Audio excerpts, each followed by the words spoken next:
Vamos começar. Tá gravando, né? Tá aparecendo aí. Deixa eu ver. Pra mim, tá. Tá, agora sim. Tá. Agora foi. Então foi. Boa noite a todos. A gente está no quarto encontro. Cinema, modo de narrar o mundo. É o título que a gente pensou para esse. Esse encontro, como a gente estava conversando inicialmente, aliás, a formação, né? Ela cresceu para além do conteúdo e das propostas da videoaula.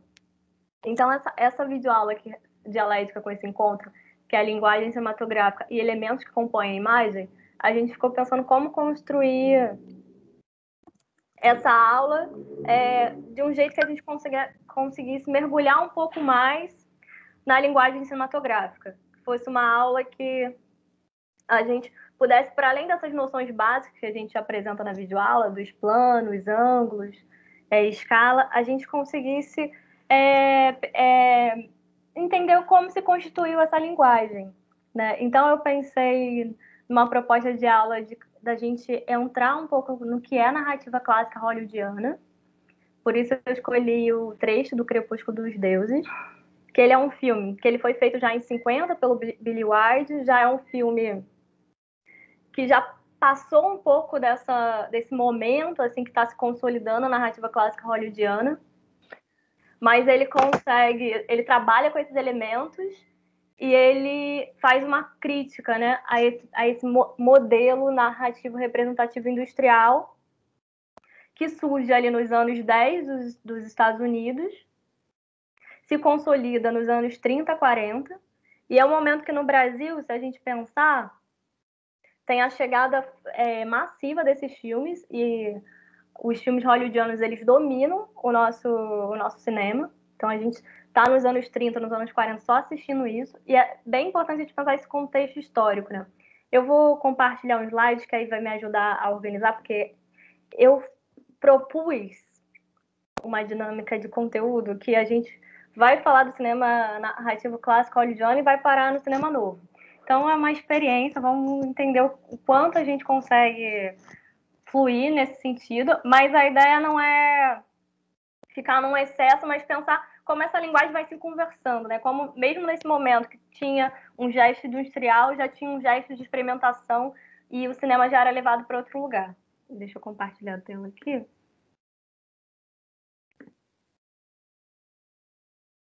Acho que foi. Foi, né? Foi sim.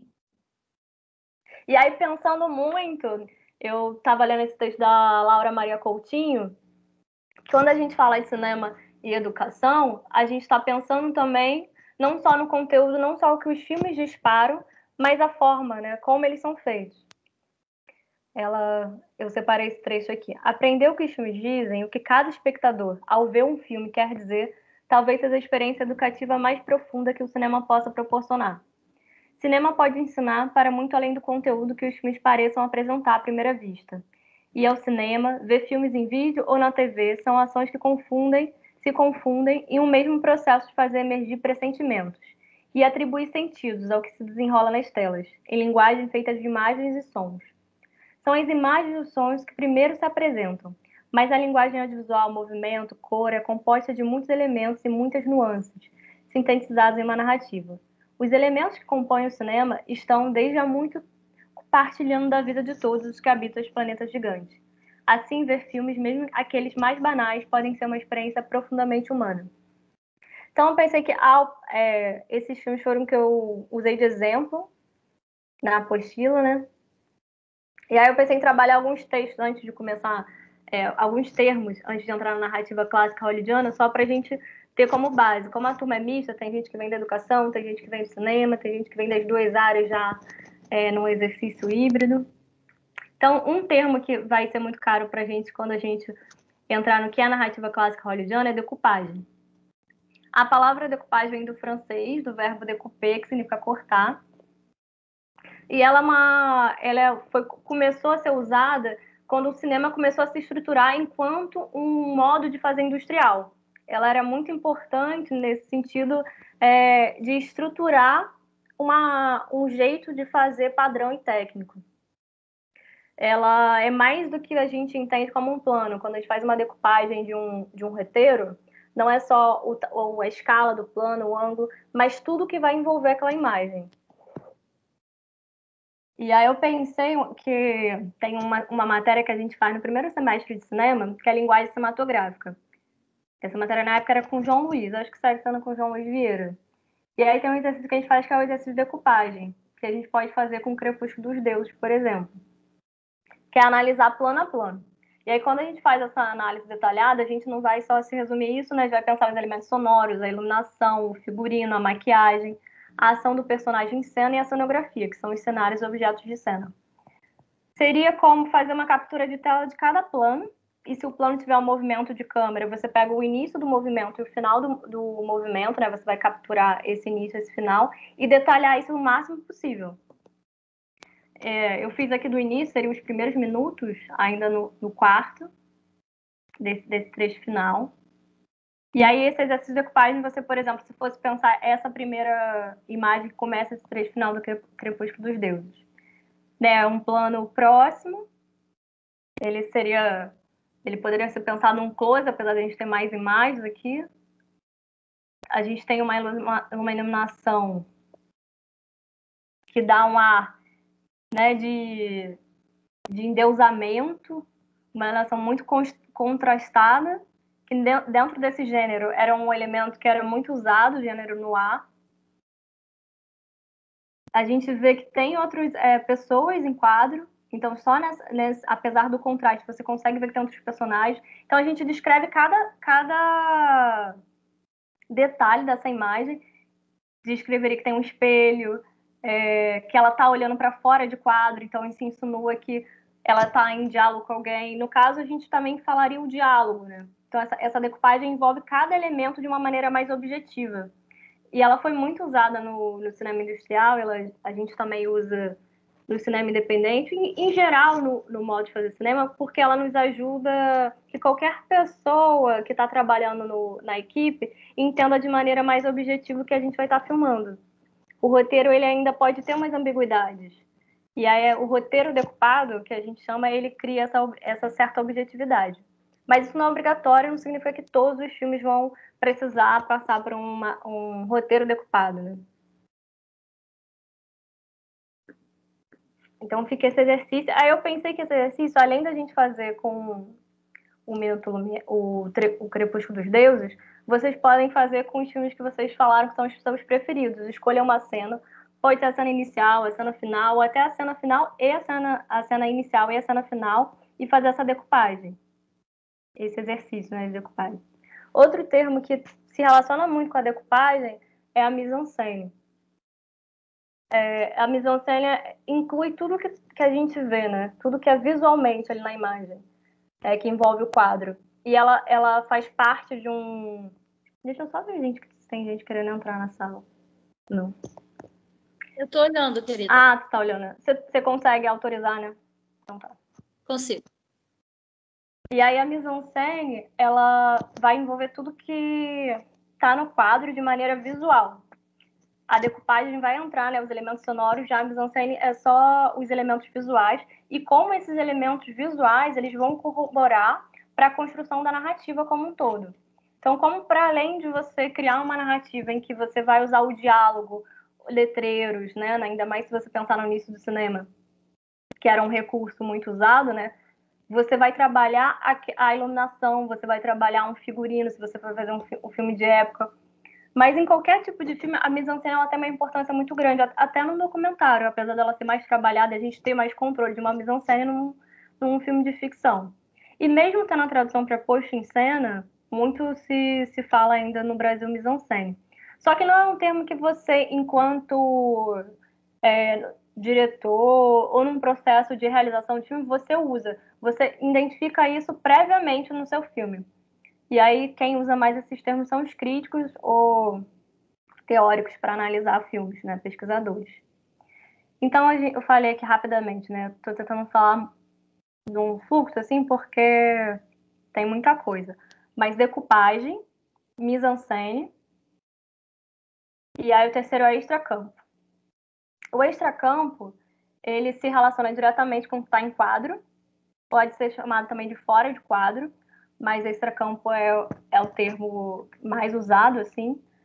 Ele está relacionado ao que a imagem sugere, ao que o som sugere, e a gente não vê ali, mas ele também pode estar relacionado a algo para além da imagem do som. Eu gosto muito de pensar o Crepúsculo dos Deuses, que foi um filme que eu analisei, o Extracampo. Eu vou dar spoiler, assim, eu acho que o spoiler não vai estragar o filme para quem não viu ou não viu a cena. Mas esse filme, o Crepúsculo dos Deuses, ele é feito pelo Billy Wilder nos anos 50 e ele faz uma crítica a esse modelo industrial, do Star System hollywoodiano, e que quando teve a transição do cinema mudo para o cinema sonoro, os diretores, as estrelas, né, as atrizes, os atores, muita gente que não conseguiu se adaptar ou não foi aceita. Aconteceu com muitas atrizes, a voz, elas não acharem que a voz daquelas atrizes que eram estrelas no cinema mudo fariam sucesso, por exemplo, no cinema sonoro, ou até, né, se adaptar à leitura de texto e tudo mais. Então, elas ficaram numa decadência, num ostracismo, nesse período, quando surge o cinema sonoro. E aí o Billy Wilder, ele pega essas atrizes, a Norma Desmond, que é a Glória, que é essa personagem, ela vive a trajetória dessa estrela do cinema mudo, que ela mesma viveu, e ela parou de fazer filme exatamente nos anos 20. Esse filme é um retorno dela à tela de cinema, nos anos 50. O mordomo dela também era um roteirista do cinema mudo, que é o Max, que está aqui. Tá aqui, ó. Então ele faz uma ironia, uma crítica a esse modo industrial de descartar as pessoas e também de endeusar, né? Ao mesmo tempo que se elege, se cria uma estrela, se descarta. E aí essa cena final, ela continua, apesar de não estar trabalhando com cinema, vivendo nesse lugar, né? Ali em Los Angeles. E ela vai criando uma narrativa que ela ainda vai voltar para a tela de cinema, isso dentro do filme. E ela começa a desenvolver um roteiro de Salomé, que ela vai interpretar a personagem principal, e vai um roteirista para...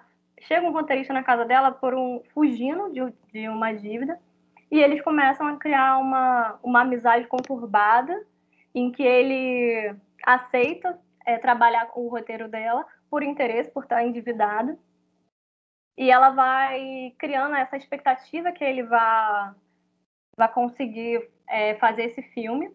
E ela vai criando uma paixão por ele também. E ela é uma personagem, dentro de uma perspectiva de gênero, que ela é desviante, porque ela não é uma personagem que é uma vilã, a gente não dá para ver ela numa linha de uma forma linear, mas ao mesmo tempo ela não está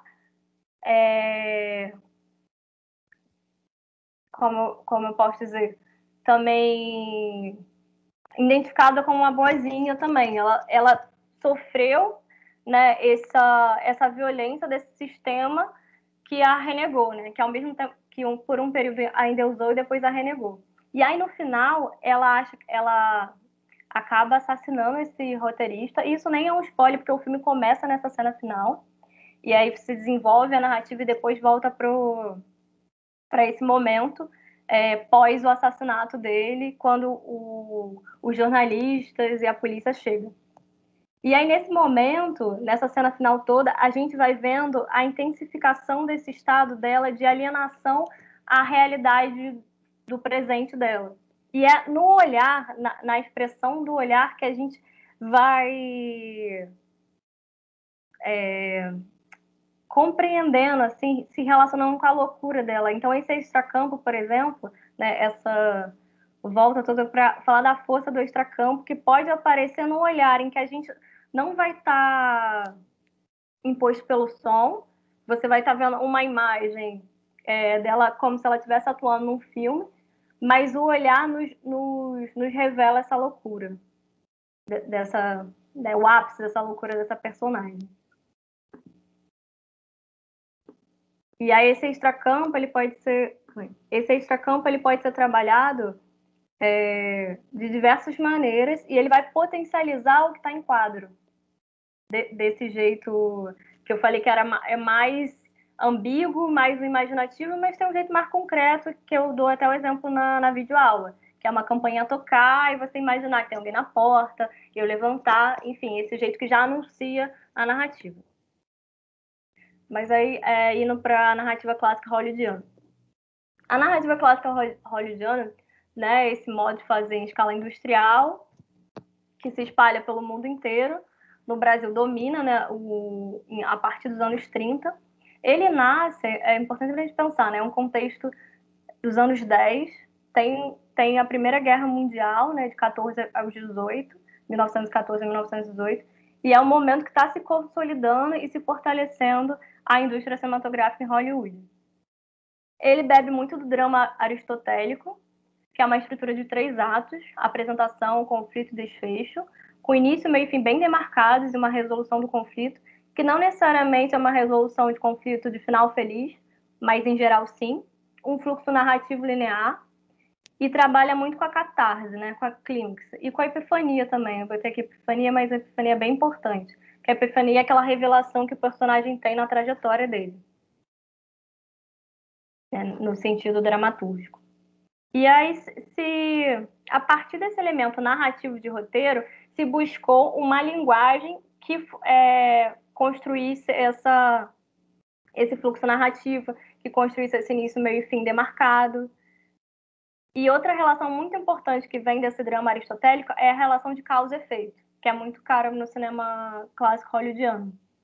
Que é uma relação que a cena que está acontecendo, ela vai ter uma relação de causa e vai produzir um efeito para a próxima, assim como a anterior. Então, essa relação de causa e efeito faz com que crie uma unidade no filme como um todo e faz com que o espectador ele tenha uma relação de... ele se sente como um observador invisível.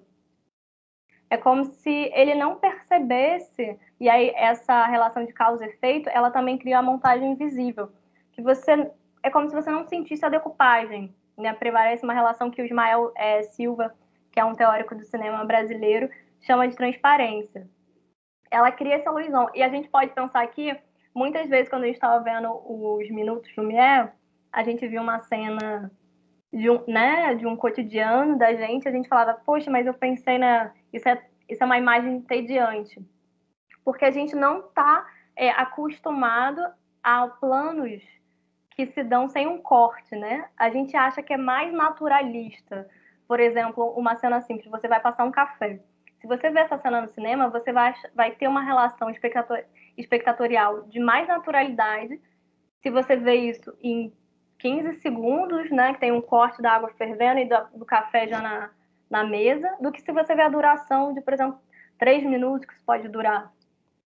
Então, essa decupagem clássica, ela cria esse ritmo, essa ilusão de naturalidade e identificação. Esse cinema é feito em estúdio, né, são cenários construídos, é um espaço totalmente controlado. É um cinema, como eu estava falando, quando eu estava falando do Crepúsculo dos Deuses. Ele criou um Star System, né? Ele criou uma rede de estrelas com contratos longuíssimos. A gente pode pensar que isso acontece no Brasil com a Globo Filmes, por exemplo. Né? Nesse sistema de transferência. E nesse sistema de transferência, o cinema tende a criar esse simulacro de uma realidade. E muito importante são esses personagens são ambiguidades morais. Que por isso que Crepúsculo dos Deuses, apesar de ter elementos da narrativa clássica hollywoodiana, ele faz uma crítica na própria forma dele. Porque você não enxerga a Norma Desmond numa linha linear dela ser uma vilã ou dela ser uma mocinha. Ela já traz uma ambiguidade. Você já consegue se identificar com as falhas dela de caráter ali. As falhas dela de caráter compõem, já é uma personagem bem mais complexa do que esse cinema narrativo hollywoodiano no início ali dos anos 10, 20 e na época de ouro, que é os 30, 40, se consolidou. Aí tudo nesse cinema caminha em direção ao controle total da realidade criada pelas imagens, pensando que eles eram feitos também em estúdio, então eles não se contaminavam com o contexto das cidades, com o contexto do mundo fora. E eu pulei aqui, mas eles trabalhavam, eles escolhiam gêneros narrativos bastante estratificados, né, de fácil leitura, eles flertavam com uma literatura que já estava ali em larga tradição, do melodrama, das histórias fantásticas. Seria um pouco, né, esse fluxo aqui, vou parar e ver se alguém quer comentar, deixa eu conversar, pontuar, trazer questões a partir disso, dúvidas. Acho que tá massa, Cato. Eu sigo no fluxo? Segue. Tá. Então, e no Brasil, é isso, né? Eu tava vendo o primeiro filme feito por uma... que foge, mas é sempre importante pensar, né? Esse cinema que estava sendo feito nesse modo narrativo representativo industrial, né, que a gente chama de narrativo clássico hollywoodiano, ele já estava sendo feito bem distante daquele primeiro. Né? Se a gente falou na última aula sobre a infância do cinema, sobre um cinema que as pessoas estavam experimentando, sobre filmes de 1 minuto, filmes de 3 minutos, filmes de 4 minutos, a duração, a temporalidade dessa narrativa já tinha um padrão, né? 1h30, 1h40, 1h20. É isso estabelecido. E tudo que não era o que era feito dentro desse modo era o outro, né? E aí era muito mais difícil também. Você imaginar fazer um cinema que não era um cinema industrial nos anos 10, nos anos 20, era muito caro, era bem inacessível. O cinema hollywoodiano chega e domina o mercado brasileiro, por exemplo, porque nos anos 10 a gente tinha problemas de eletricidade ainda. Então é sempre importante a gente pensar que o cinema ele é uma arte tecnológica, ele é uma arte que, nesse momento, ainda mais, né, nos anos 10, exigia uma estrutura bem mais grandiosa. Então, em cada lugar, ele vai estar acontecendo, se desenvolvendo de uma forma, né? E essa forma é desigual. E aí o cinema, nesse modelo representativo, da transparência, da narrativa linear, do colocar o espectador como um observador invisível e criar essa sensação de ilusão, de naturalismo, ele respondia a tudo, né? Ele não deixava espaço para dúvida, para o questionamento, ele não se colocava, ele não usava nenhum artifício do próprio cinema dentro da narrativa. Ele usava tantos artifícios que ele criava uma ilusão de não ter artifícios. E aí tinha esse outro cinema que foi surgindo em paralelo, que já se refletia sobre o próprio processo de comunicação, da feitura do filme, do uso das imagens. A gente tem, eu acho que talvez deu um bug, não, deu bug não. Em 1921, o Hans Ritz, ele vai trabalhar a própria materialidade da imagem. Então, se ali nos anos 10 está se formando esse outro cinema, ali nos anos 20 já tem uma outra galera que vem das artes plásticas, que vem dessas vanguardas artísticas do mundo, experimentar o cinema não no seu sentido narrativo, mas na própria materialidade da película, na própria materialidade dessa linguagem tecnológica. E aí ele tem alguns experimentos que chama Ritmo 21, tem a ver com o ano, Ritmo 23 e Ritmo 27, eu acho.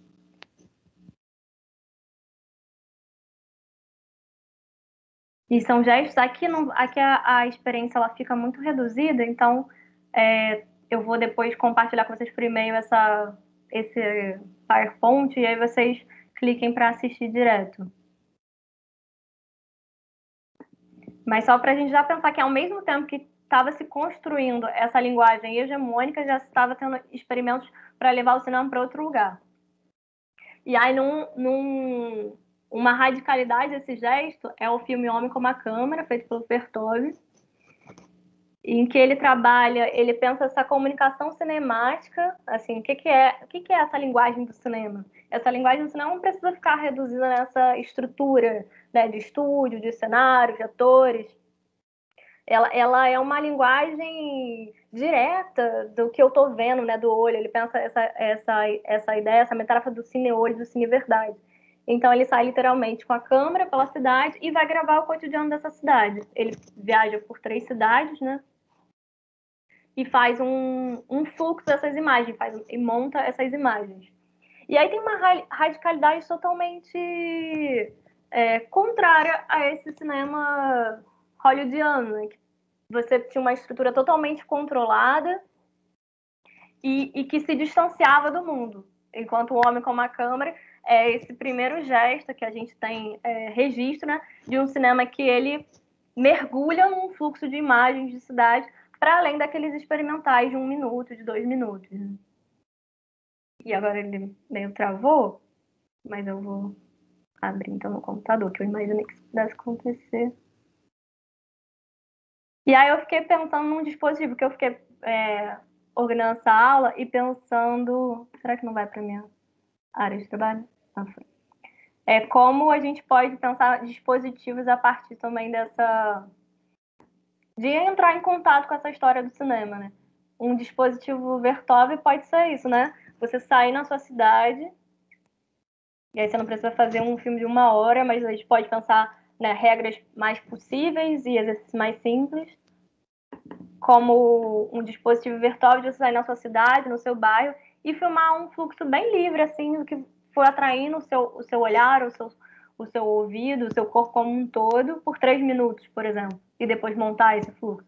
Você filma por 1 hora e depois monta por um fluxo de 3 minutos. Eu achei um bom dispositivo possível. Deixa eu...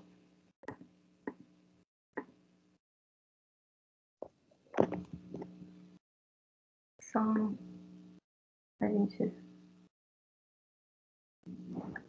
Tem som? Olha, tem uma música clássica aqui. Não tem som, não? Tá vindo, não. Esse livro que tem esse conceito, né, da transparência e da opacidade é muito legal. Ele tem online, depois eu mando. O discurso cinematográfico, opacidade e transparência, do Ismael Xavier. E, pô, muito legal essa ideia de criar esse dispositivo, assim como o Minuto Lumière, né? Tipo, dispositivo Vertov, dispositivo Alice Guy Blanchet. E essa coisa também da câmera subjetiva, né? Esse filme traz essa questão, assim, de... Não sei, me passa... não sei se isso é uma coisa que já falaram, se eu já vi em alguma aula, mas essa coisa de ser como se fosse o olhar da câmera mesmo, né? Tipo, o fluxo de imagens, ele é tão também industrial, né? Que é como se fosse, tipo, não só o olho da câmera, mas, tipo, o olhar da câmera. Achei isso muito louco, assim. Tentar criar esse personagem. E eu estava conversando com uma amiga, que ela estuda Fernando Pessoa, e ela estava falando que...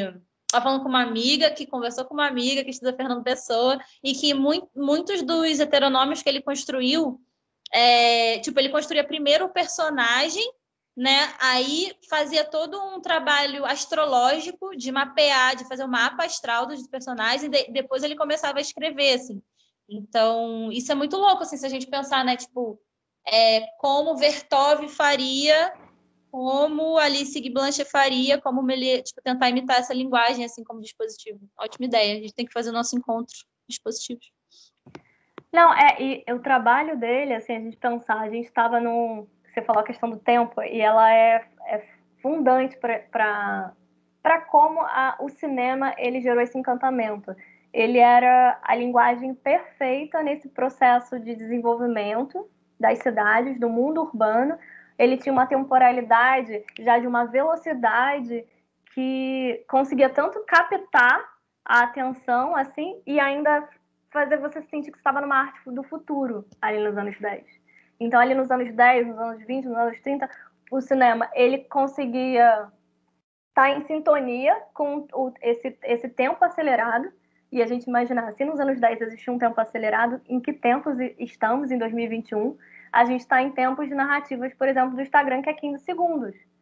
Se nos anos 10, 20, 30, 1 hora e meia foi o tempo que se organizou como um tempo bom para se contar uma história e ao mesmo tempo era um jeito bem mais curto do que até então as outras linguagens nos possibilitava. Hoje a gente está com outra relação, né? Você vê um filme de 1 hora já é uma experiência muito mais longa do que era nos anos 10, nos anos 20, nos anos 30, nos anos 40. E o cinema, esse filme do Vertov também, ele tem essa relação de pensar a câmera como o próprio olho, né? E também tem essa relação com a cidade. A gente começa a ter filmes que vão lidar com a cidade, né? A própria cidade. A gente tinha esse gesto nos Minutos Lumière, naqueles filmes de início, mas ali era um olhar de observação. Aqui já tem um olhar de produção de sentido. Aqui, diferente daqueles filmes, dos primeiros filmes, aqui o cineasta já se sente um cineasta que está produzindo sentido a partir daquelas imagens, né? Eu não estou captando, não tem essa ilusão de eu estou captando a realidade tal como ela é. Não, eu estou fazendo aqui um gesto de montagem, eu estou aqui exercendo uma articulação, uma criação de ritmo, uma escolha nesse modo. E aí, o olhar nesse sentido, né? Eu estou vendo esses acontecimentos e estou articulando eles, montando. E aí, esse filme, ele fala muito dessa velocidade, ele fala de um momento, né? Ele traz a fábrica, tem uma importância. E aí você pensar, isso acontece na Rússia, né? Isso está relacionado ao construtivismo russo, a importância e o papel que os cineastas tiveram na Revolução Russa, né? Uma arte que estava ali com uma arte engajada. Então, se o cinema narrativo clássico hollywoodiano, ele estava a serviço de um capital, ele estava a serviço, né, de uma indústria do entretenimento, já na Rússia, o cinema ele estava relacionado a um devir revolucionário, digamos assim. Aí eu achei legal nessa costura de trazer outros gestos criadores, gente, eu fico meio confusa aqui de abrir tantas abas, de trazer outros gestos criativos, né, inventivos na trajetória do cinema. Eu deixei que eu não trouxe o Mário Peixoto, mas no cinema no Brasil, né, teve o filme Limite, do Mário Peixoto, que é um filme que, de alguma maneira, inaugura um cinema mais inventivo, um cinema que se coloca nesse devido às imagens dos sons, para quem quiser pesquisar mais, mas como eu ainda até encontrei filme, mas não dava para passar nele. Eu já vou para Maya Deren. Que a Maya Deren é uma cineasta conhecida, né, como uma cineasta experimental dos Estados Unidos, e ela, para mim, eu vi uma ligação que eu nunca tinha visto dela com o Vertov.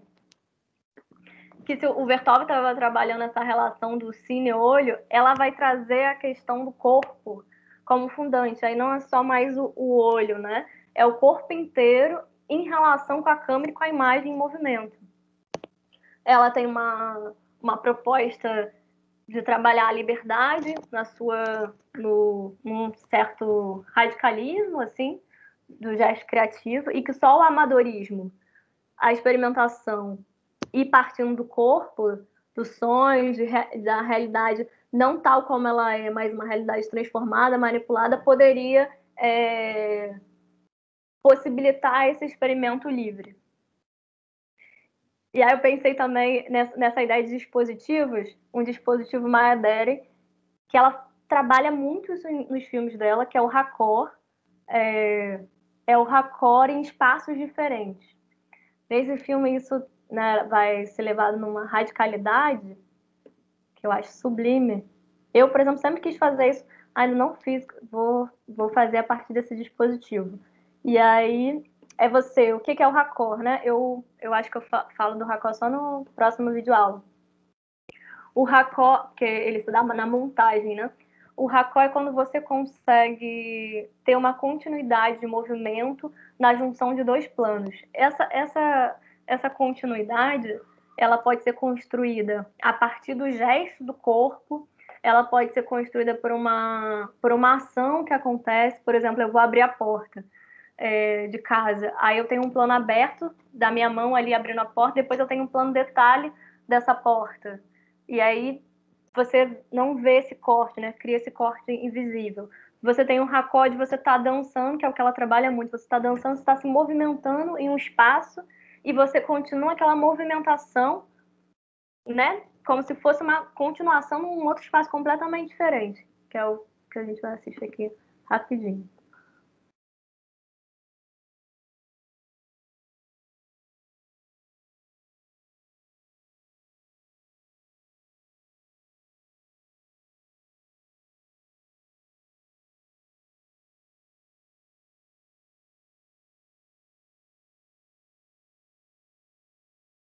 Esse é um raccord, né? Um raccord de movimento do corpo.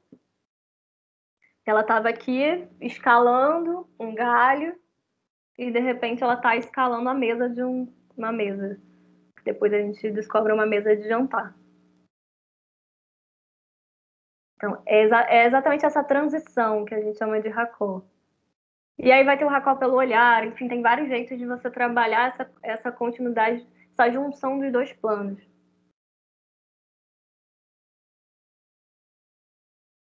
Só mostrar mais um trechinho. Aí o dispositivo Maya-Deren, por essa perspectiva do raccord, ele pode ser um minuto, né? A gente pode pensar de um minuto, que tem esses dois planos, ou três, que ela aí já coloca um terceiro.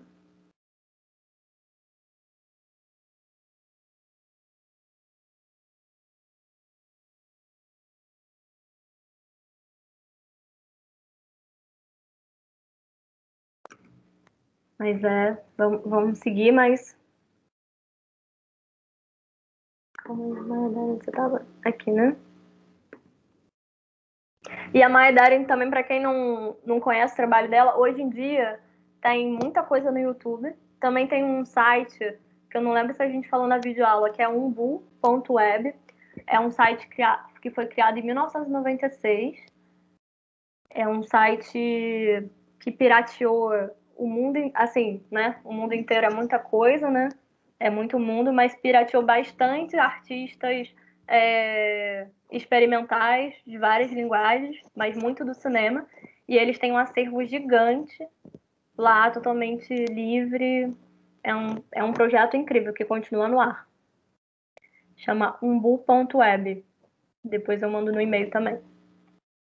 Então, eu estava falando ali, né? Tudo que foge dessa narrativa clássica hollywoodiana, que se tornou o cinema, a norma do cinema, é chamado de um outro cinema, né? Tudo que escapa dessa lógica foi chamado de outro cinema. De um outro cinema de autor, cinema artesanal, cinema brincante. Mas aí teve movimentos específicos realmente se contrapondo. Eu esqueci de um O aqui do expressionismo alemão. Mas, enfim, teve vários movimentos específicos se contrapondo a essa linguagem que era dominante, não só nos Estados Unidos, mas, né, no mundo inteiro. Então, a gente tem a novela Vargas, tem o primeiro neorrealismo italiano que surge com o filme Roma, em 45. É tido o primeiro filme assim que realmente, dentro de um modelo de narrativo representacional, ele rompe com a narrativa clássica hollywoodiana. Então, diferente dos movimentos que eu estava falando da Maya Deren, ou do Heinz Hitch, ou de experimentação, né, da linguagem de um jeito mais radical, o neorrealismo italiano, ele ainda está dentro de um modelo narrativo representacional, mas totalmente diferente. Né? E aí isso tem a ver com o contexto que ele nasce, né, num pós-guerra, pós já Segunda Guerra Mundial, em 45. Uma Europa ali arrasada, com problemas, desemprego, fome.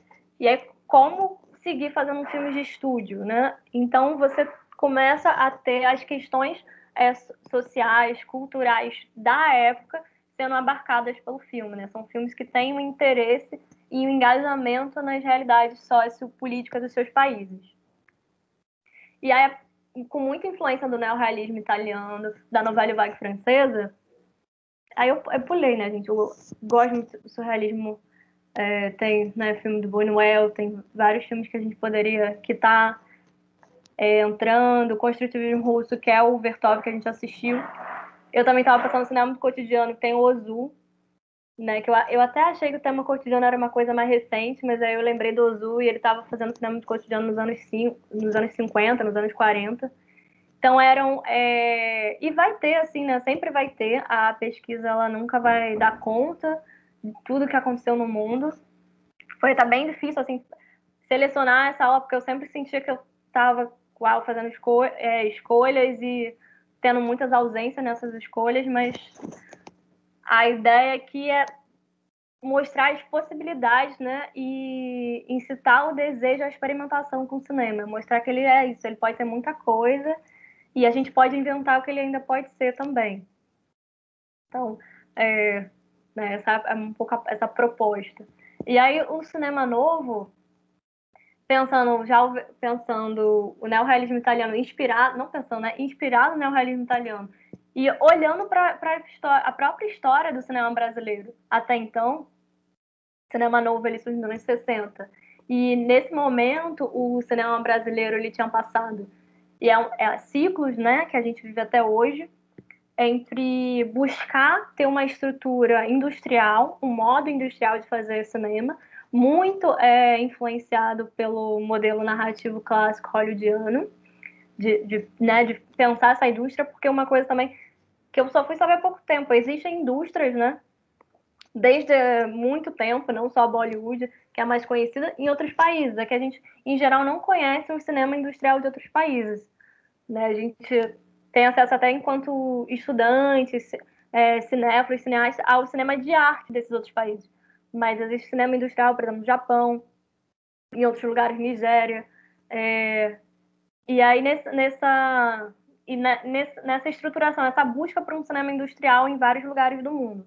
Em geral, esse cinema industrial, ele acaba se referenciando ao cinema hollywoodiano, porque o cinema hollywoodiano, ele chega anterior ao país ter um cinema próprio, né? Aos países terem desenvolvido uma própria linguagem. Então, os espectadores já se encantaram com esse modo de fazer. E aí, muitos dos movimentos, das iniciativas que tiveram no Brasil foram nesse sentido, né? De tentar copiar um jeito de contar essas narrativas, contando narrativas mais populares, mais brasileiras, mas de um jeito caricato e a partir dessa linguagem. E aí ficava nesses ciclos, o mais duradouro foi o da Vera Cruz, mas isso não se frutificava de maneiras prolongadas. Então sempre teve esses hiatos ao longo da trajetória do cinema brasileiro, e isso acontece até hoje. E o cinema novo, nos anos 60, inspirado no neorrealismo italiano, ele rompe, né, com essa às vezes, tentativa de cópia e de dar conta de criar uma linguagem a partir de uma linguagem já pré-existente. Então, não, vamos pensar o cinema brasileiro, o nosso cinema, a partir da experimentação aqui no Brasil, com as questões que nos são caras, nos entendendo enquanto um país subdesenvolvido, nos entendendo enquanto país de terceiro mundo, com equipamentos precários, com uma condição precária de fazer. Então, a gente não vai maquiar a nossa precariedade. A gente vai assumir a precariedade como linguagem. Então, uma câmera na mão e uma ideia na cabeça, que pode lembrar até um homem com uma câmera, do Vertov, é diferente daquela iniciativa, porque você vai trabalhar ficções, né? Vai trabalhar uma narrativa que se propõe fabulatória, mas a partir de questões, sobretudo relacionadas à fome, à desigualdade social, aos conflitos entre cidade e campo, né? E aí eu fiquei pensando também uma possibilidade de dispositivo, né? Eu fiquei pensando, como não tem? Deve ter, né? Porque a gente também não consegue mapear todos os dispositivos que já foram inventados no Brasil, no mundo. Mas um dispositivo, uma câmera na mão e uma ideia na cabeça, que é isso, né? Fazer um fluxo que tem a ver com a sua realidade sociocultural, que é ficcional, e aí acho que é o desafio grande, assim, diferente do Vertov, um fluxo ficcional mais livre, assim, que você descubra o filme fazendo. Você não vai, diferente do que eu falei, por exemplo, no modo de fazer industrial, da decupagem, a importância da decupagem, por exemplo, no cinema novo, esse planejamento ele não estava sendo levado em conta, assim, pelo menos no início, né? Depois você tem já uma estruturação do movimento, o movimento vai transformando e burlando as próprias regras e limites que eles se criaram. Mas nesse início, você não tinha uma decupagem, então você chegava ali, você decidia as coisas na hora, nesse acontecimento, né? Era essa experiência mais ritualística, mais coletiva, que abarcava essa precariedade. E não estava interessado no modo industrial, mas estava interessado num diálogo com o público, né? Com o espectador. Até porque ele tinha esse desejo de transformação da realidade, né? Um desejo direto de transformação no momento dos anos 60, e essa transformação ela não acontece porque os filmes começam a ser tidos como herméticos para o público, e aí o cinema novo ele ganha uma repercussão mais internacional do que nacional, né, naquele momento histórico. E um adendo, deixa eu ver. De bom. Aí eu peguei esse texto que já não é mais desse momento inicial do cinema novo, mas eu queria encerrar esse primeiro fluxo com esse texto que já é da estética do sonho, que é quando o Glauber ele já faz uma autocrítica ao que foi o início do cinema novo, e num momento de transformação, de também. Não é um fracasso, mas um certo sentido de fracasso, porque né, nos anos 60 se estava tendo todo esse idealismo, essa utopia, e eles têm um golpe, né, em 64, e esse desejo de transformação ele é censurado, ele fica exilado. Né? Então, e numa decepção também, esse momento é uma decisão com a própria esquerda. E aí ele fala, as raízes índias e negras do povo latino-americano devem ser compreendidas como única força desenvolvida deste continente.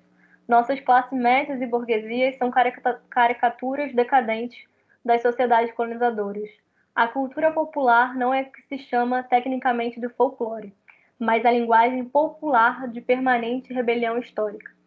Os encontros dos revolucionários desligados da razão burguesa com as estruturas mais significativas dessa cultura popular será a primeira configuração de um novo significado revolucionário.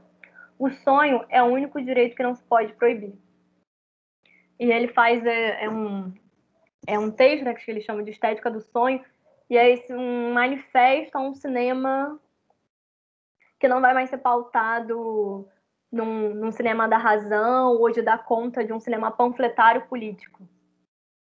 Que vai ser um cinema que ele vai trabalhar a partir da enrazão, do sonho, do que se vincula com o místico.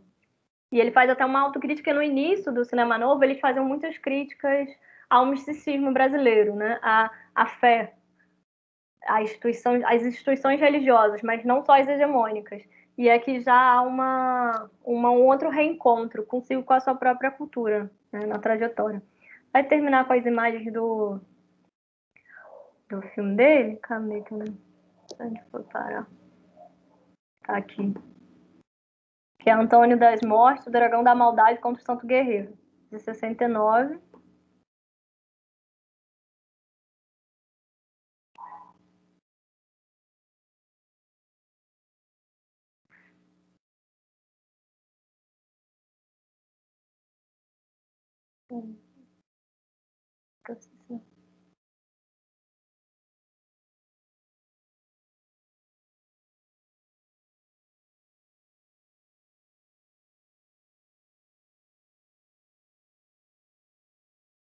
Vocês não estão escutando, né? Não, tá sem som. Ai, como é que eu vou resolver isso? Tu tá de fone? Tira e coloca. Será que é isso? Acho que tem que tirar o fone. Agora foi o som. Foi? Foi.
Deixa eu...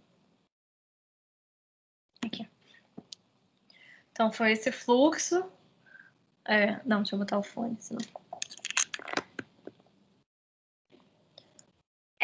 Só vou comentar, então, que sempre que fala de cinema novo, eu gosto muito do cinema marginal, assim, né? Que acabou virando um contraponto também, né? Tipo, uma evolução, mas também um contraponto. E eu estudei um pouco essa questão no mestrado e tal, e tem uma parada que eu acho interessante, é a relação entre a revolução e a transgressão no cinema, assim, como que eu fiz essa associação a partir de um conceito do Stuart Hall, que ele fala sobre isso, assim, como a contemporaneidade, ela, de certa forma, admite mais a transgressão do que a revolução, assim, ele vê mais possibilidades nesse lugar.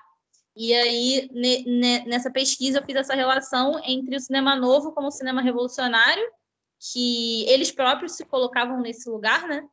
E o cinema marginal nesse lugar mais da transgressão. E a diferença é justamente na questão da relação de poder, né? Na Revolução existe uma tomada de poder das classes populares, ou enfim, dos oprimidos. E na transgressão, segundo o Stuart Hall, existem tantas transgressões ao poder instituído ao mesmo tempo, de forma não organizada, que o poder meio que ruim em algum momento, sabe? E eu acho isso muito legal, assim, de pensar a partir dos filmes e tal. E eu acho que o cinema marginal tem essa ruptura, assim, ainda maior com as questões políticas mesmo, né? Então já entra em questões tipo a imagem abjeta, né? O horror da política, o esculhambo mesmo, assim. E acho bem legal essa relação. Não, eu queria chegar, assim, eu pensei no início em chegar no cinema contemporâneo. Mas eu falei, não, acho que né, ainda tem que Minuto Lumière e também a gente conseguir reverberar. Tem os filmes que a gente assistiu, poder falar também sobre os exercícios, o filme e pensar isso que foi exposto de uma maneira circular agora também, né? Sim. Criar esses 15 minutos. Aí eu passo a palavra agora para vocês. Tem uma pergunta, assim,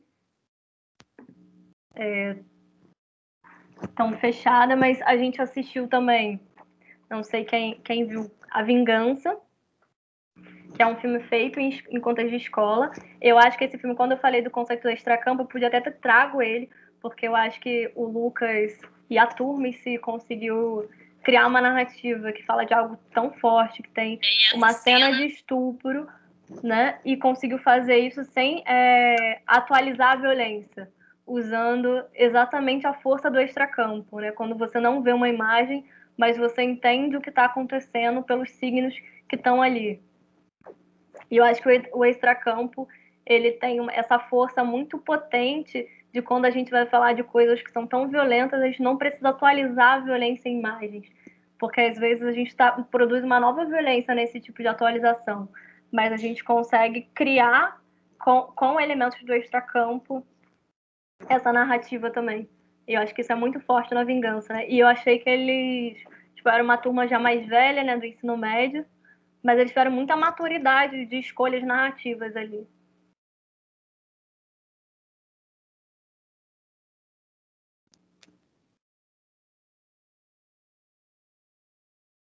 E aí, alguém tem um comentário? A gente também...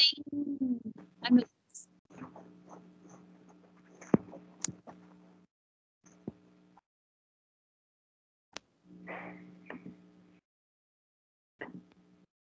Não, ninguém, vocês estão tão intimidados, não estão entusiasmados. essa... Cristina ergueu a mão. Pode falar, Cris. Oi, gente, boa noite. Eu vou deixar a câmera desligada porque tá difícil aqui, tá? Vocês estão me escutando? Sim, perfeitamente. Tá. Eu queria fazer 2 comentários, na verdade. Hoje à tarde eu estava assistindo as aulas, a aula 5, né? Que tem todo os nomes das coisas, e eu achei muito. Pode ser infantil, desculpa, mas eu achei muito engraçado que as coisas que eu gosto no cinema têm nome, sabe? Tipo, as escolhas estéticas, que às vezes eu acho só bonito, uma tem o nome de plano, e o plano tem o nome, ou o jeito de cortar tem o nome, ou o jeito de enquadrar tem o nome, enfim, para mim foi uma descoberta imensa, e eu queria agradecer por isso. Eu sei que parece bobo, porque vocês estudam isso, mas para mim foi uma descoberta surreal. E a segunda coisa também tem a ver com o som, porque eu sei que vocês querem falar disso na semana que vem, desculpa se eu estiver me antecipando, mas na parte que vocês comentavam a questão dos ruídos, eu estava muito doida, porque eu estava pensando nesse lance dos 5 minutos sonoro, eu pensava, como que eu vou captar os sons que eu quero captar se eu só tenho um celular, né? E aí vocês falaram que é difícil mesmo captar som, enfim, que tem gente que trata isso até na pós-produção. Aí eu pensei, ufa, que coisa boa, pelo menos o problema não é comigo. Aí, enfim, foram muitos cliques. Eu queria só comentar que foram, não sei, para mim foi muita, muita coisa, muita chavinha que virou, assim. É isso. Que maneiro, Cris. Obrigada pelo feedback. Acho que você está falando muito sobre as videoaulas, né? Quem não viu ainda, a gente liberou essas 2 videoaulas de linguagem cinematográfica. Uma, a gente explora bastante essa questão dos elementos que formam a imagem, né? Que é até legal vocês olharem para o minuto de vocês, que a gente tipo, sempre volta para esse minuto que vai se desdobrando, mas olhar para o minuto de vocês e pensar qual é o elemento que mais se destaca aqui, sabe? Será que é a textura? Será que é a cor? Será que é uma profundidade de campo, enquadramento? E percebendo essas relações, principalmente para quem não é do cinema, assim. E aí depois o tópico parte 2, né? Aí a Cato já entra mais nessa questão dos cortes, cada um tem o seu nome, cada um tem um simbolismo, já é um arquétipo, né? Praticamente, assim, o corte já gera um sentido.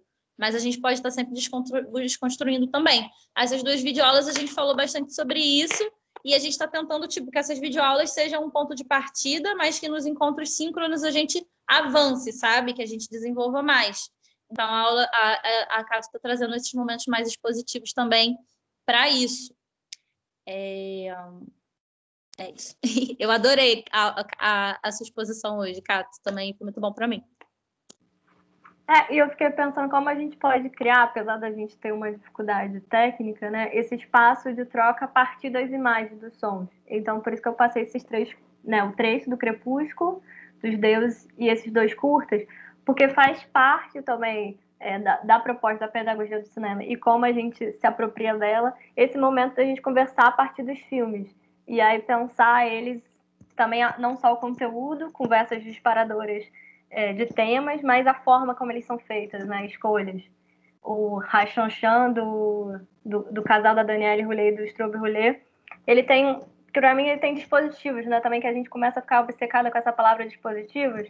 Né? Ele é baseado no texto da Marguerite Duras, né? De A. Ernesto, mas ele acontece na cozinha e depois vai para a escola e para uma sala de aula. Ele só acontece nesses 2 espaços, né? Ele é bem simples em termos do espaço que ele acontece, mas ele consegue, dentro desses espaços, explorar essas relações, né? Estudante, professor, de um jeito super intenso nesses 6 minutos.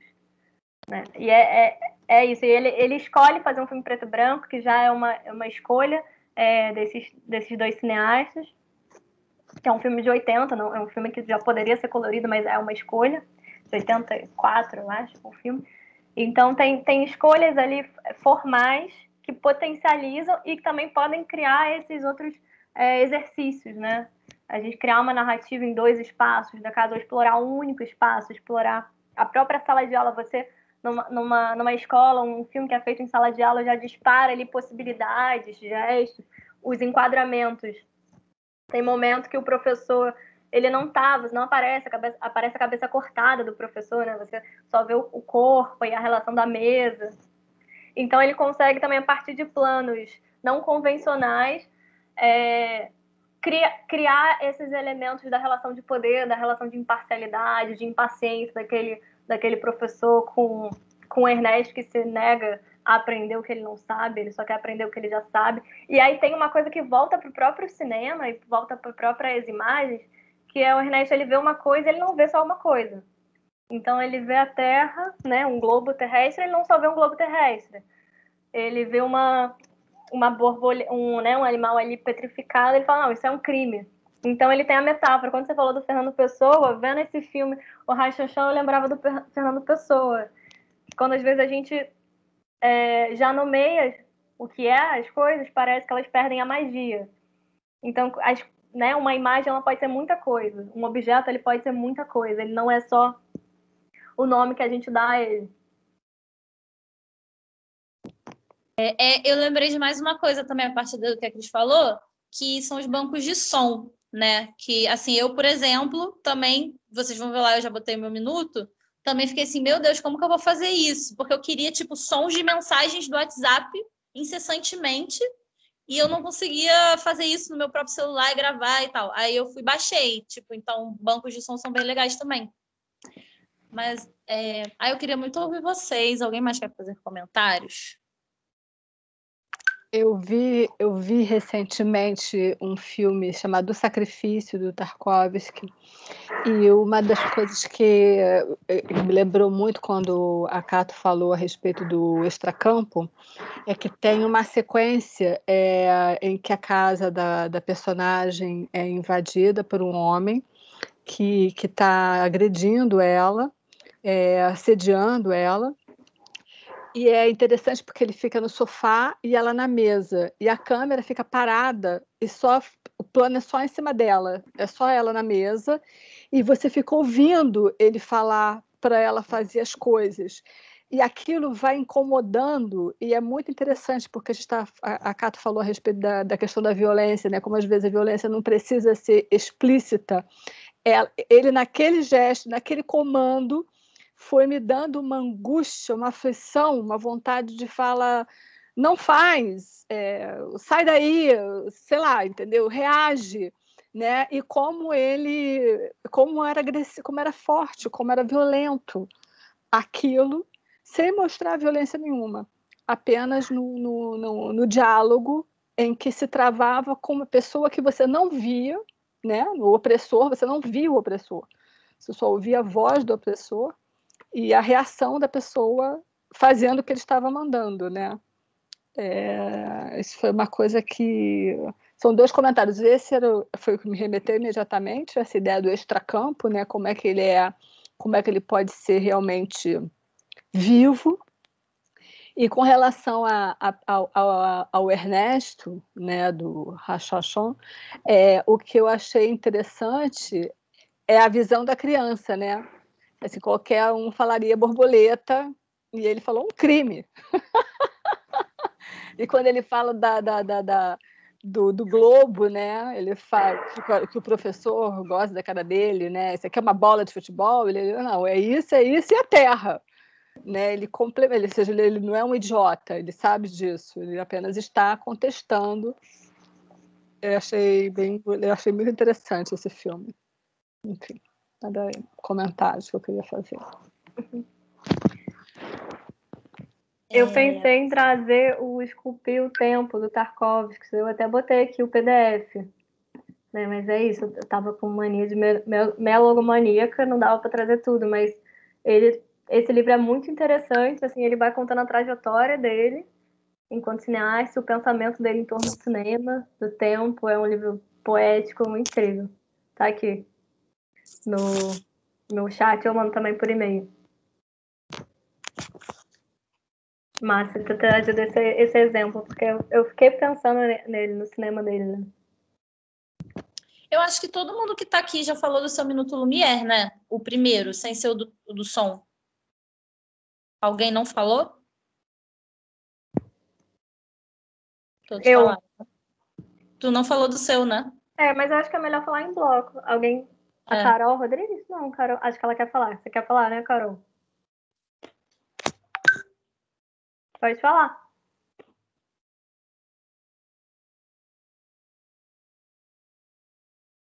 Ou será que ela só levantou a mão sem querer? Não sei. Carol, você levantou a mão sem querer?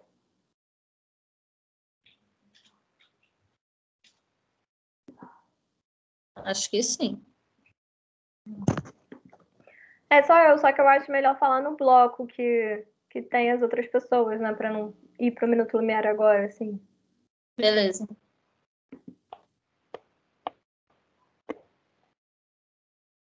Eliana, Tamar. Oi. Você sabe que você colocou alguma coisa no chat? Desculpa, gente, tô entrando na sua fala. Mas, assim, eu não estou conseguindo visualizar o chat. Para mim, não aparece. Para mim também não. Ah, tá. Então, Eu tudo também não bem. estou vendo o chat. Pensei Não. que fosse só meu, então tá tudo certo. Não, o chat Estranho. é um balãozinho, não aparece balãozinho pra vocês? Não Não. está aparecendo. Não, tô achando estranho, porque como eu mexo todo dia com o Teams, né? Não sei por que hoje, assim, não tá entrando. Mas tudo bem. Você disse A que gente tá colocou. com problemas com Teams, assim, mas a gente manda para vocês o chat depois Ah, salva, legal. tipo, Legal. o arquivo, sabe?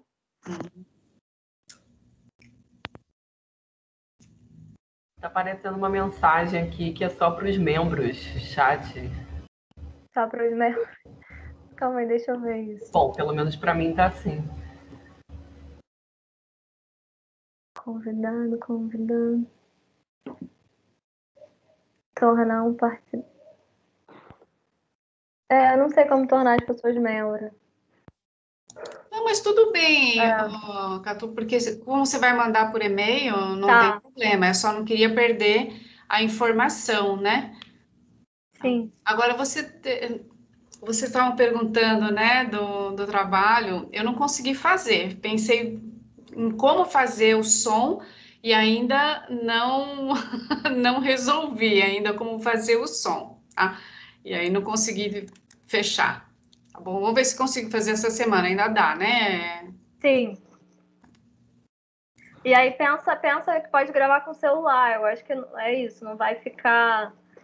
O som é bem mais difícil, assim, você não tendo um equipamento específico, mas você consegue. Se você quer captar um som de uma água caindo, assim, da torneira, você chegar com o gravador pertinho, mesmo com celular, com gravador de celular, é possível captar. Não é o ideal, mas dá para trabalhar.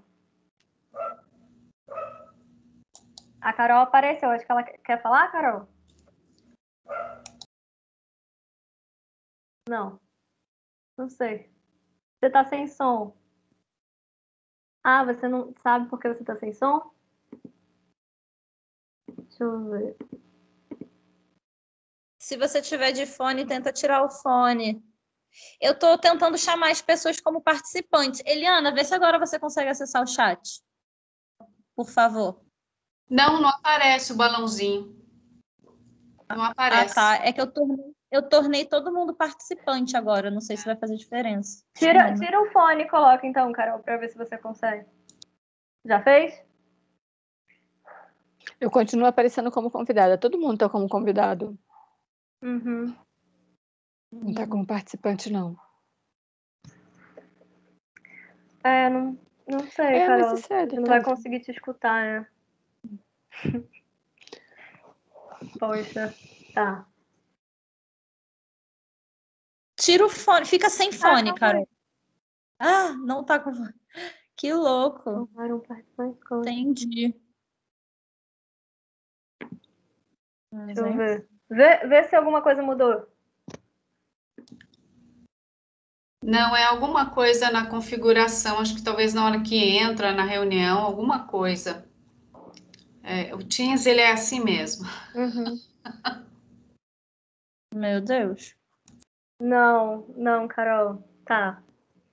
Então. Tá, na próxima você fala. Na próxima a gente. Nos mande um e-mail ou mensagem no WhatsApp. Também.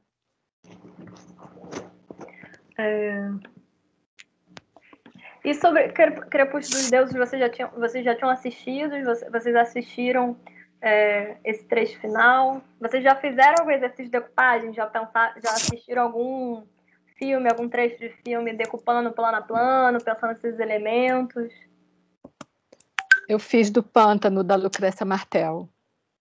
Eu tive uma vez, eu fui fazer um debate com ela, e eu fiz, e é maravilhoso você ter essa oportunidade de você pegar um filme e mergulhar nele e ficar vendo plano a plano. Eu estudei bastante, vi ela falando sobre várias coisas, e é muito legal, porque por isso que eu adoro assistir filme seguido de debate, né?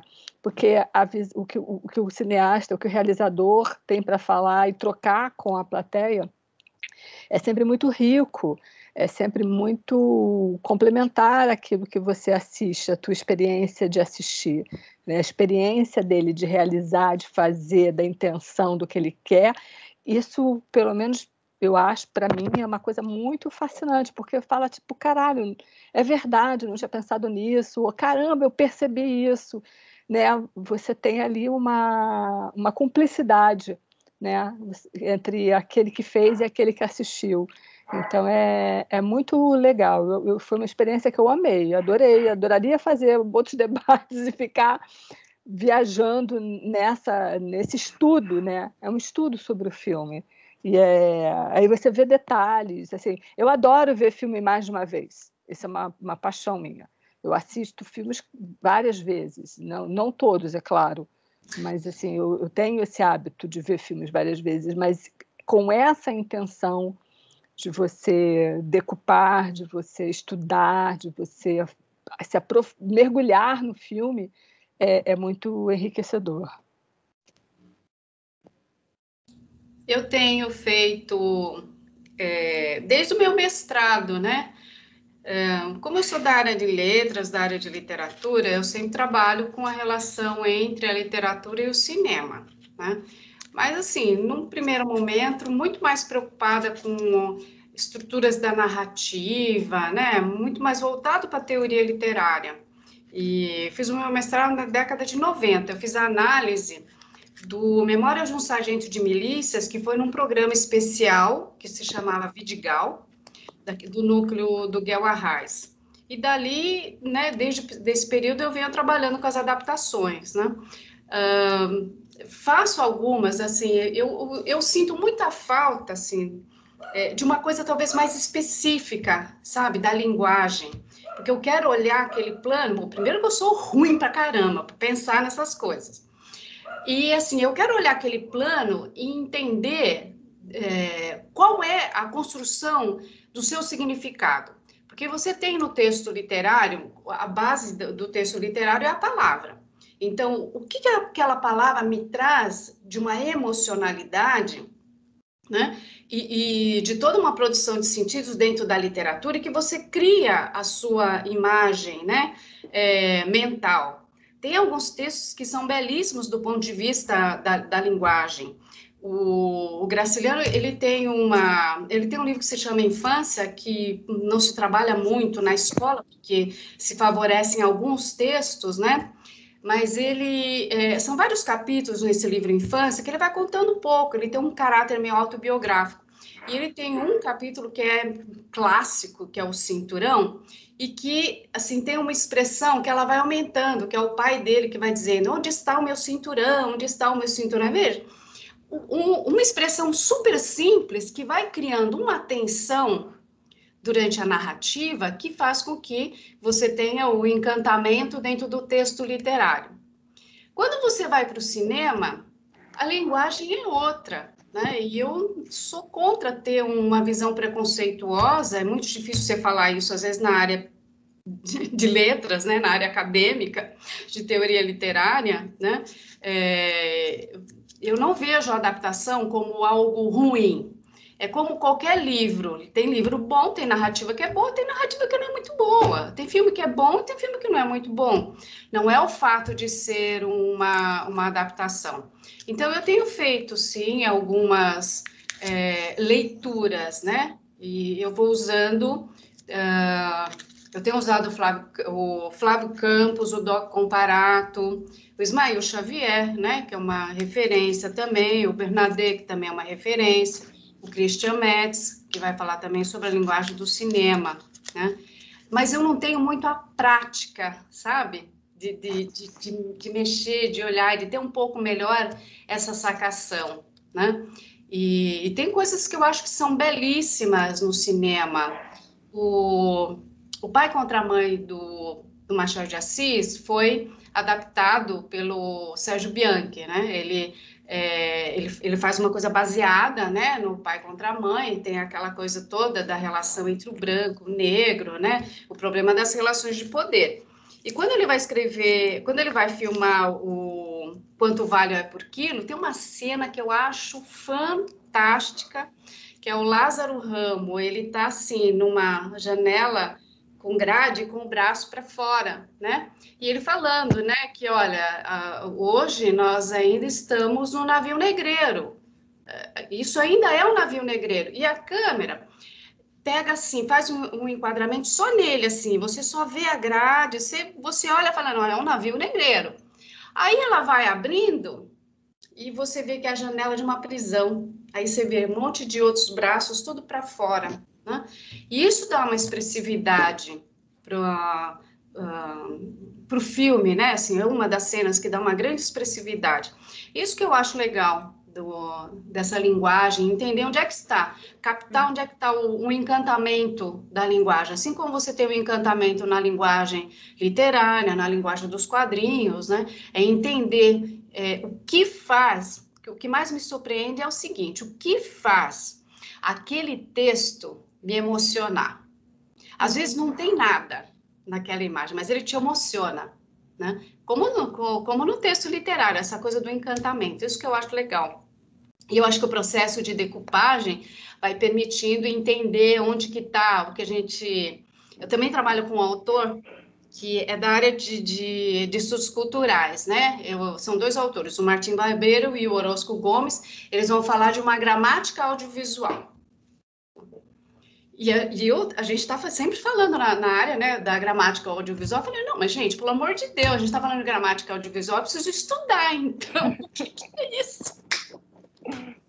Porque eu acho que isso que é legal, né? Sim.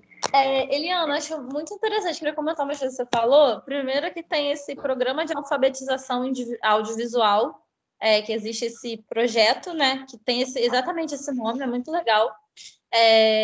Eu não sei exatamente como eles trabalham, mas eu sigo eles no Facebook, assim, no Instagram. E outra coisa também é essa questão da decupagem muito como um processo para você chegar na análise cinematográfica, né? Que é esse método que a gente trabalha, que é a pedagogia do cinema, mas enfim, que é aí recorrente em vários lugares, né? Não é só pedagogia do cinema. E a análise cinematográfica ela é diferente da crítica cinematográfica. A crítica ela entra nesse lugar do esse filme é bom por causa disso, por causa daquilo, 5 estrelas, né? Que nem tem lá no Globo e tal, esse processo.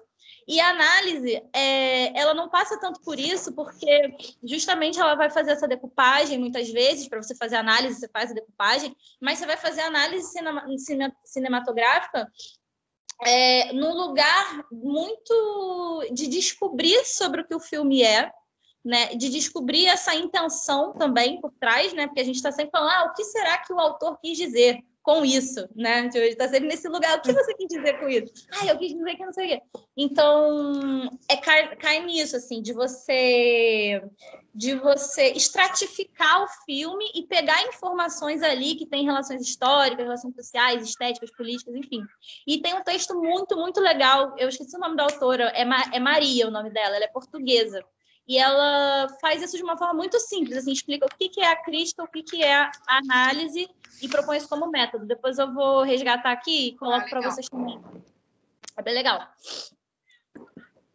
Eu pensei também, essa descrição que você fez da cena do filme, de primeiro mostrar o personagem fechado, depois abrir, isso foi um trabalho do extracampo também, porque a gente trouxe aqui a relação do extracampo, do que a gente não vê, mas o extracampo também é trabalhado do que se anuncia e depois vai ser revelado. E, em geral, ele ajuda a criar esse momento epifânico, esse momento intenso de catarse, de clímax, quando você começa com uma imagem mais fechada, né, e um texto que anuncia um imaginário daquele espaço, daquele lugar, daquele contexto, e aí se revela esse plano mais aberto. Então, essa relação plano fechado, plano aberto, ela potencializa, né, essa catarse, porque ela gera essa, né, o espectador imagina, cria um espaço para a imaginação, né, essa relação do extracampo, e depois, nesse caso, quando se materializa numa imagem, você vê, né? Poderia não dar isso ao espectador, né, também. Você poderia ficar só na imaginação. Mas tem essas possibilidades do extracampo. Legal. A Carol voltou, tá tentando de novo, Carol. Não foi aqui. Deu um tique, assim, de como tivesse teve entrado uma o hora áudio. que eu achei que iria. Pode estar um mau contato. Não, ainda não. Manda áudio pra gente no WhatsApp. Aí, foi de novo. Anne, eu acho que a Anne levantou a mão. Não foi. Fale, Anne. Mas se ela conseguir falar, tá tentando já tanto. Acho que tá difícil para ela, Anne. Pode falar sim. Eu pedi para ela mandar um áudio no WhatsApp, na Carol. Eu ia fazer um comentário que a Cato já explicou, foi ótimo, sobre o extracampo. Que esses 3 filmes, eles trabalham bastante, né, com extracampo para formar toda essa tensão, né? São filmes que têm momentos de tensão diferentes, né? Eles abordam, né? São filmes distintos, mas eles trabalham muito com extracampo, né? Para potencializar a tensão ali da questão do filme. E eu não tinha visto esse curta do Straub e da Huillet. Achei maravilhoso, adorei. Como que o tempo todo está jogando para o extracampo, né? A cena assim, do plano da mão do professor na mesa e ele se levanta. Não, a gente não precisa olhar para a expressão do rosto para ele colocar toda a sua imposição, né, de poder ali. E aí o menino faz esse contraponto de que, como assim a escola é o único lugar de aprendizado também, né? Eu achei maravilhoso e ainda não assisti o Crepúsculo dos Deuses, vou fazer esse dever de casa. E A Vingança, eu também achei assim, eu gostei muito de ter assistido e, enfim, gostei muito desses 3 filmes juntos. Obrigada pela aula, Cato, adorei. Gente, é bom escutar vocês, porque eu fico super insegura aqui. E eu acho que é a primeira aula que eu fiz essa costura, assim, porque a gente tem trabalhado de outras formas, então foi um exercício até doloroso saber o que escolher e pensando numa escolha que incentive vocês a experimentar e a querer conhecer mais. Entendendo que a nossa turma é bem heterogênea, então tem pessoas que já conhecem a linguagem cinematográfica, esses movimentos, esses outros cinemas, e tem outras pessoas que não, que estão partindo, né, que vêm da educação ou partindo de outros lugares se aproximando. Mais massa. Para mim foi muito bom, porque como eu venho mais da prática, né, não tenho uma formação em cinema, e apesar de ter feito alguns cursos, né, mas nunca estudei assim, de maneira mais intensa, sistematizada. E aí ter contato com essa forma, né, sistematizada, foi maravilhoso, assim, gostei muito. Obrigada. Valeu, obrigada a vocês. A gente chegou no nosso momento final. Eu não sei se a Cris quer falar novamente ou se ficou levantada a mãozinha dela. Não sei como é que funciona isso. Cris, você quer falar? Eu queria fazer só um comentário rapidíssimo também. Cato, você falou que você ficou insegura por causa das escolhas. Eu, na real, também queria elogiar as escolhas, porque eu andei fazendo, tipo, alguns outros cursos livres de cinema no Museu Literário aqui em São Paulo, e algumas das escolhas são muito, eu não quero dizer batidas, porque elas são clássicas, enfim, elas têm o seu valor, mas vocês conseguem, às vezes, pegar uma coisa mais significativa e transpor isso para a linguagem clássica. Tipo, ainda pensando nas aulas de vocês dos planos e das fotografias, vocês não usaram imagem de filme de filmes classicões, sabe? E não estou desvalorizando eles, não estou desmerecendo, mas vocês conseguiram trazer duas coisas ao mesmo tempo, sabe? Um olhar, sei lá, colonial para coisa e um olhar mais, o mesmo olhar ainda, transmitindo o mesmo esquema, o nome dos planos, enfim, essas coisas. Então, queria elogiar a escolha, porque é massa, pra mim tá sendo, assim, muito legal. E só um último comentário, porque eu não quero ser palestrona, sobre esse lance do som, que ficou muito na minha cabeça. Tem um filme de Helena Solberg, que é um documentário em que o som chama entrevista. O som são entrevistas reais, né? E a imagem é narração. É tipo uma história lá de uma menina que vai na praia, não sei o que, e casa. Basicamente, bem grossamente é isso. Então, eu passei a perceber mais a coisa do som por causa desse comentário também.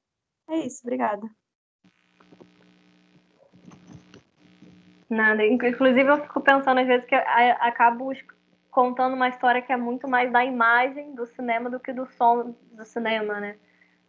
A Anne está aqui, que trabalha com som diretamente, mas eu acho que tem a experimentação com som, ela demorou mais a chegar no cinema, assim, né? Você tem, quando eu falo do High Hits, que ele vai trabalhar na própria materialidade fílmica, enfim, acho que também quero pensar como o som ele foi sendo experimentado, né? Na história do desenvolvimento da linguagem cinematográfica. Para além de estar ali servindo a imagem, mas compondo e criando outras narrativas também que se dão pelo som. Isso aí seria um caminho, hein, Anne? Estudar a história do cinema pela perspectiva do som num sentido experimental. O primeiro que me vem é o Godard fazendo uma cena de entrevista, só que os personagens estão de costas. Sabe? Então você está fazendo uma entrevista, não, um diálogo em que os personagens estão de costas. E aí você não está focada numa relação direta da visualidade. Isso acho que nos anos 60. Ótima sugestão. E uma coisa que eu também queria colocar, porque o primeiro filme feito por uma mulher no Brasil foi em 1930, uma mulher branca.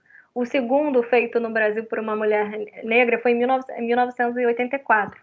Então, a gente pensar, né, a gente está falando aqui sobre experimentações, sobre cinema, mas o quanto essa história ela tem sido ocupada, tem sido experimentada por sujeitos hegemônicos também.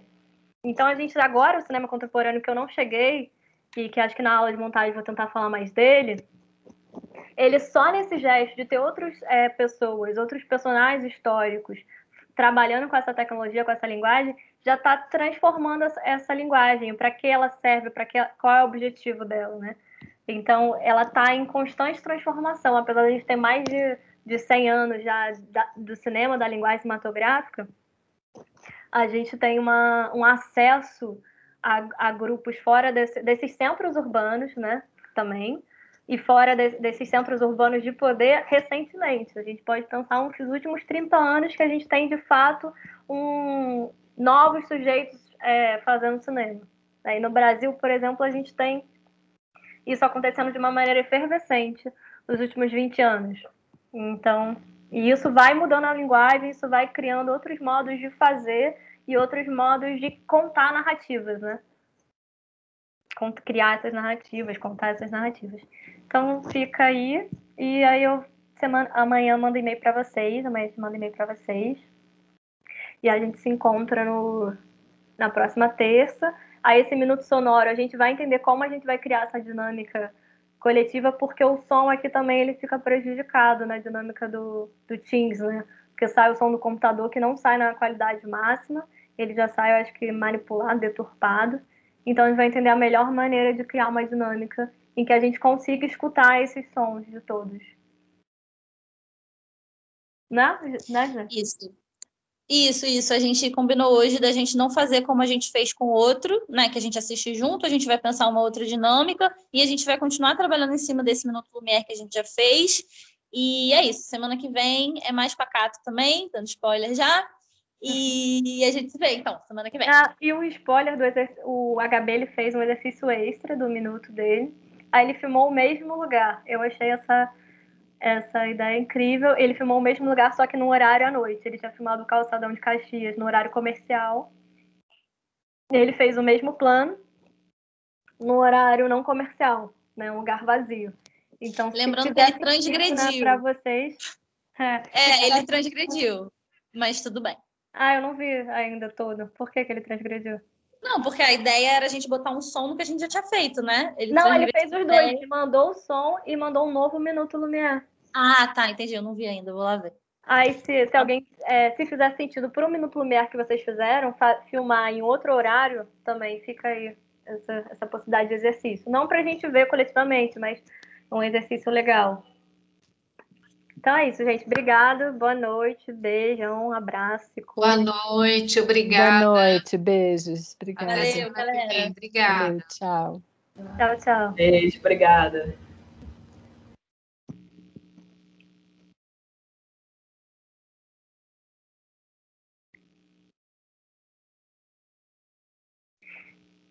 Nossa. Deixa eu parar de gravar primeiro, antes. Começa a chorar minhas pitangas.